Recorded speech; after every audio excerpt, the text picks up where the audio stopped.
बऱ्हाणपूर अंकलेश्वर महामार्गाला जोडणारा मुख्य रस्ता असलेल्या मिझर-नंदुरबार रस्त्यावर असलेल्या खड्ड्यांमुळे अनेक अपघात होत असतात. शुक्रवारी खड्ड्यांमुळे कापूस घेऊन जाणारा ट्रक पलटी झाल्याने अपघात झाला.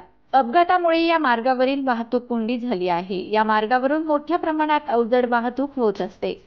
आज झालेल्या अपघातामुळे मोठ्या प्रमाणात वाहतूक कोंडी झाल्याने वाहनधारकांना मनस्ताप सहन करावा लागत आहे. या रस्त्याची लवकर दुरुस्ती करावी अशी मागणी होत आहे. या रस्त्यावरील वाहतूक कोंडी झाल्यानंतरही वाहतूक शाखेच्या वतीने दुर्लक्ष झाल्याचे समोर आले आहे. Bureau report, Navapur express news, Nandurbar.